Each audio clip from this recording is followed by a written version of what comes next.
Okay, good morning, Yotam. It's morning here in Sorgades. It's actually very early. But I think when you'll hear this recording, it'll probably be later in the day. Nothing really new here. Everything is fine. We've had a very nice weather, nice and warm. And I'm going to send you the picture of you and me cutting that mulberry tree. I don't have it here, but I'm going to send it in another email. Um, no, maybe I'll send it with this email. Anyway, the story, to pick up the story where it was, Harun and his father Rashid are with a a politician named Batu, who's a real asshole. Might as well say it directly, right? And he just finished screaming at Rashid that his stories have to be happy, happy stories, or he won't be paid. And Harun really doesn't like this, Batu. And Rashid was thinking about telling sad stories because he's sad because his wife ran away with a neighbor, Mr. Shemgupta or something like that, who himself is a jerk. Um, um, and Harun is pretty upset because he hates this Batu and he doesn't like the way Batu is treating his father and um, and the lake that they're on a swan boat out on what's it called? The Dull Lake, I think, the Boring Lake or something like that. And there's a disgusting mist that smells like a toilet smell coming over because I think it's because Mr. Rashid is so unhappy, and scared too because he may not be able to uh, tell the stories the way Batu wants him to. So here's the story. I'll start reading.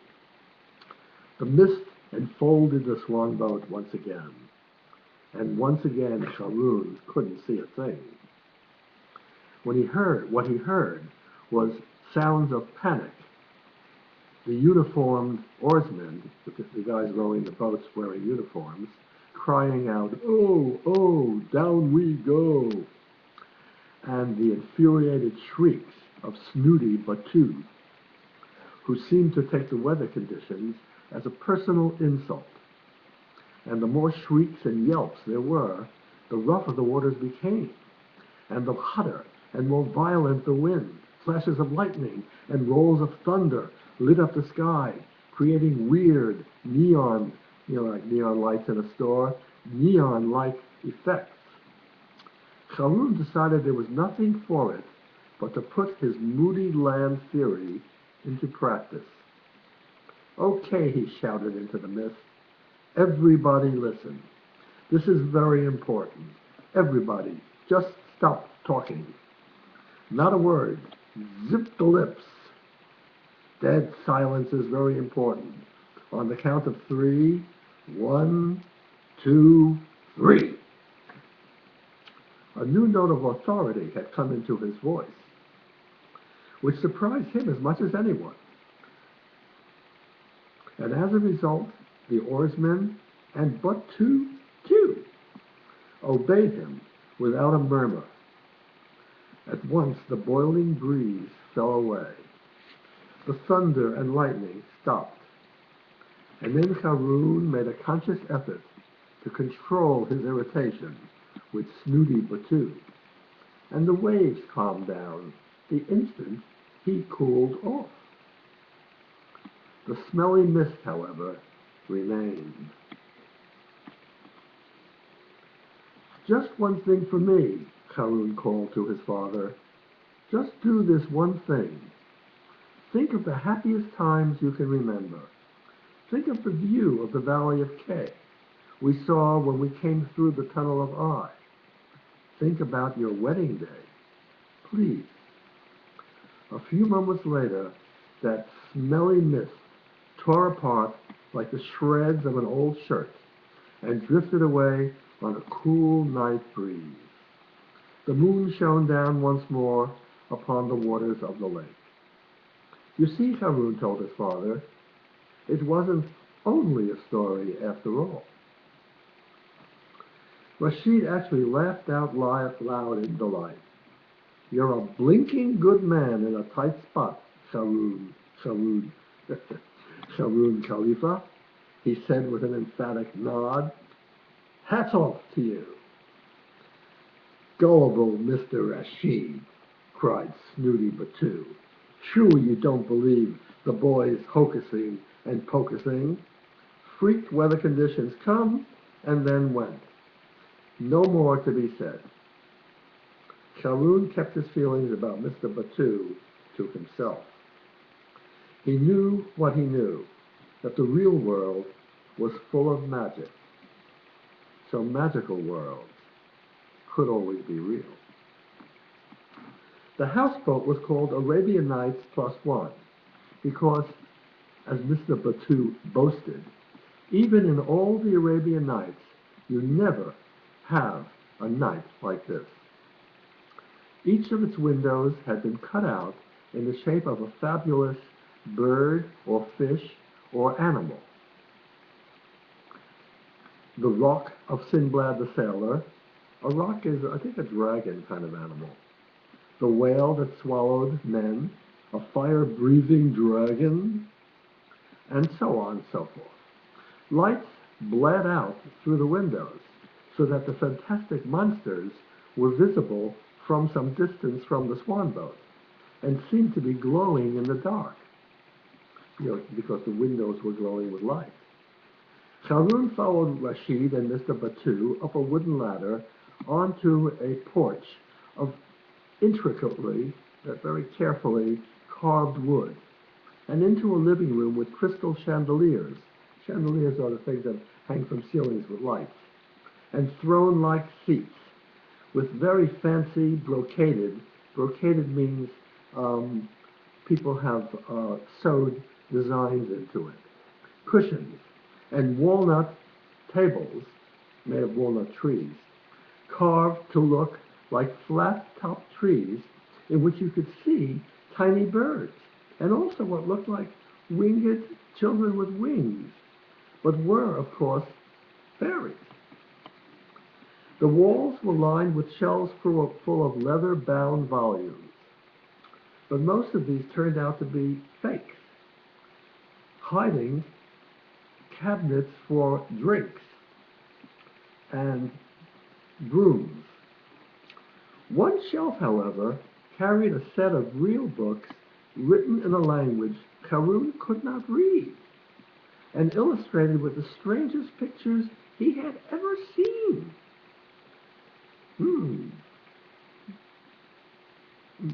Very smart, Mr. Rashid, Batu was saying. You and your line of work would be interested in these. Here, for your delectation, means your pleasure, and education, is the entire collection of tales known as the Ocean of the Streams of Story. If you ever run out of material, you will find plenty in here. Run out? What are you saying? Rashid wildly asked, suddenly fearful that Batu had known all along about the terrible events in the town of G. Remember when all he could say was, oh, oh, oh. But Batu patted him on the shoulder. Touchy, touchy, Mr. Rashid. It was only a joke, a passing joke, a cloud blown away by the breeze. Of course, we await your recital with full confidence. But Rashid was down in the dumps again. It was time to call it a day, to end the day. The uniformed boatman showed Rashid and Sharoon to their bedrooms, which turned out to be even more fancy than the lounge. In the exact center of Rashid's room stood an enormous painted wooden peacock. Peacock, you know, with the big tail feathers. And in the exact center of Rashid's room stood an enormous, no, sorry. I read that. With little, let me get myself together. Okay, an enormous wooden peacock with little flourishes, movements of the arms of the peacock. the boatman removed its back to reveal a large and comfortable bed. Haroun had the adjoining room, the next room, in which he found an equally giant turtle, carved wood, which likewise became a bed when the boatman removed its shell. Haroun felt a little peculiar at the notion of sleeping on a turtle whose shell had been removed. But remembering his manners, he said, "Thank you. It is very pleasant." "Very pleasant?" hooted Snooty Batu. From the doorway, "Inappropriate young person, you are aboard Arabian Nights +1. Very pleasant does not cover it at all. Admit at the very least that it is all super marveloso, incredible, and wholly fantastic." Rashid gave Haroun a look that said, "We should have thrown this fat fellow into the lake while we had the chance," and interrupted Batu's screeches. "It is, as Haroun has stated, very pleasant indeed. And now we will sleep. Good night." Batu stalked off to the swan boat in a great huff. "If people have no taste," was his parting shot, "the best things are a waste. Tomorrow, unappreciative Mr. Rashid, it is your turn. Let's see how very pleasant your audience finds you." That night, Haroun found it difficult to get to sleep. He lay on the turtle's back in his favorite long nightshirt, bright red with purple patches, and tossed and turned, and just as he was about to drop off, at long last, he was woken up completely by noises from Rashid's room next door. A creaking and a rumbling and a groaning and a mumbling, and then a low cry. "It's no use. I won't be able to do it," said Rashid through the wall. "I'm finished for good." Haroun tiptoed to the connecting door and very carefully opened it, just a crack, and peeped. He saw the Shah of Blah in a plain blue nightshirt without any purple patches at all, pacing miserably around his peacock bed, muttering to himself while the floorboards creaked and moaned. "Only praising tales indeed. I am the ocean of notions, not some office boy for them to boss around. But no, what am I saying? I'll get up in the stage and find nothing in my mouth but ark, ark, ark. They'll slice me to pieces. It'll be all up with me. Finito. Katam shud." I forgot what katam shud means, but maybe you remember. "Much better to stop fooling myself, give it all up, go into retirement, cancel my subscription, because the magic's gone forever, ever since she left." His wife, of course. Then he turned to stare at the connecting door and called loudly, "Who's there?"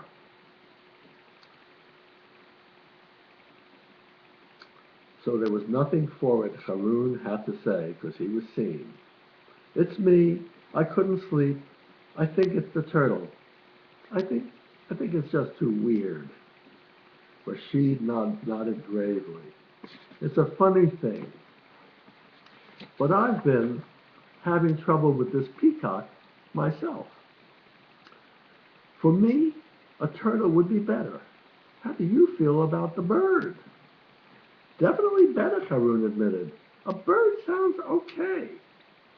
So Haroun and Rashid exchanged bedrooms, and that was why the water genie, who visited Arabian Nights +1 that night and crept into the peacock room, found an unsleeping boy of about his own size staring him in the face. To be precise, Haroun had just dozed off when he was woken by a creaking and a rumbling and a groaning and a mumbling. So his first thought was that his father hadn't found the turtle any easier to sleep on than the peacock. Then he realized that the noise wasn't coming from the turtle room, but from his own bathroom. The bathroom door was open, and the light was on, and as Haroun watched, he saw silhouetted, silhouetted is a pattern you see when there's a light behind you, a figure almost too astonishing for words. It was an outsized onion for a head, and an outsized orange for his, bananas for his legs, and it was holding a toolbox in one hand and what looked like a monkey wrench, that's just a wrench that turns nuts, in the other. It was a burglar, a crook, a thief. Haroun tiptoed toward the bedroom.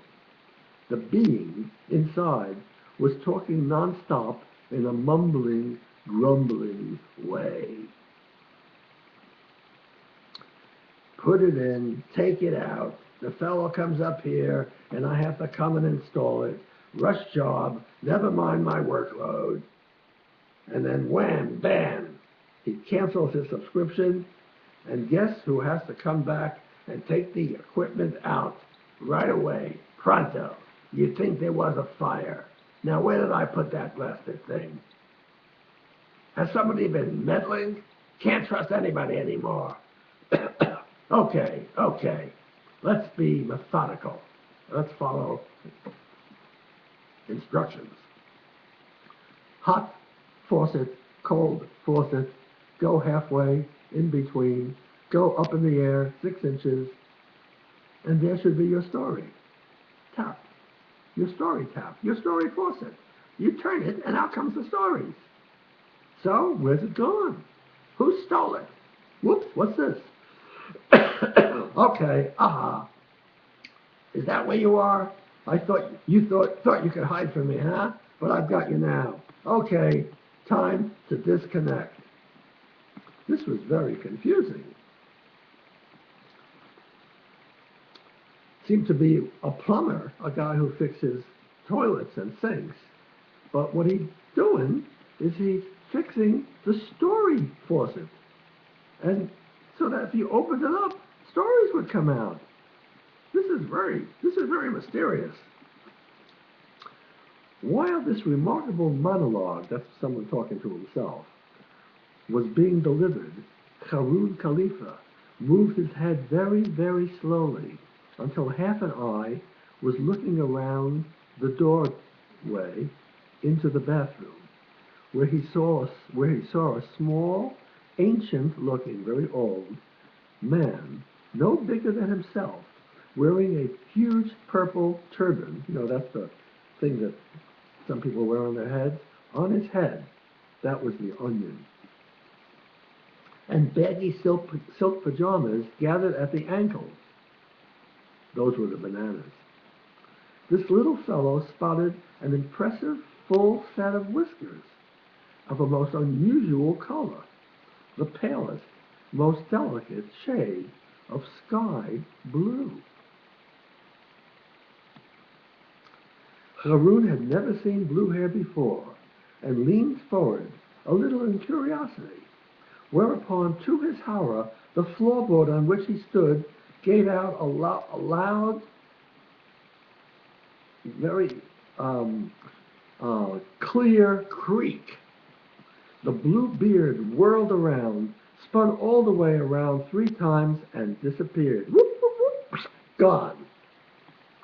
But in his haste, he let the monkey wrench fall from his hands. Haroun dashed into the bathroom, grabbed it, and held it close. Okay? That's all for this story. I hope you enjoyed it, and I will be recording another one very soon. So, goodbye for now, and I'll see you soon. Lots of love from Grandpa and Grandma.